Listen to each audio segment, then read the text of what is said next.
Happy day, Happy Day, Happy Dollars for a thousand coming to movie review. I'm reviewing Alien from LA, starring Kathy Ireland. And forgive me if there's noise. My dog is hell bent on doing another movie review. But essentially, here's the plot: Kathy Ireland plays a nerd who breaks up with her boyfriend and is sent on this underground adventure in order to find her father in this underground Hollow Earth city that's called Atlantis. Oddly enough, all these people in this they call speaks with Australian accent, which is for we detail, which I kind of find charming.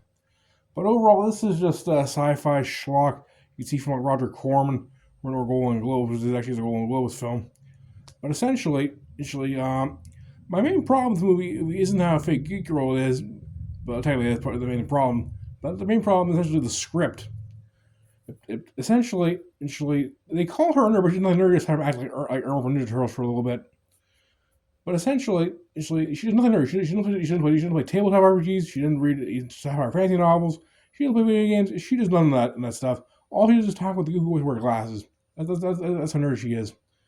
Seriously, I've seen girls on Twitch that aren't trying to be nerdy, or more nerdy than her ass. But essentially, this thing is kind of like her getting kidnapped repeatedly when she's on the underground around on society, to the point where it feels sort of like a prototypical version of Jupiter Ascending, that shitty Wachowski's movie.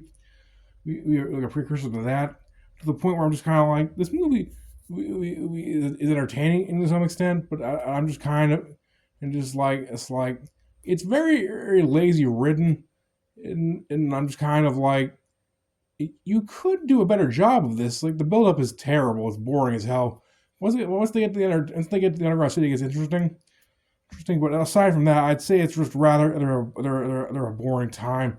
I'm half the movie. The rest of the underground city part saved this movie with just schlocky cheese. I give this movie no downs for approval. I give it roughly a 3.2 out of 10. Have a happy day, chomp chomp, and see you later.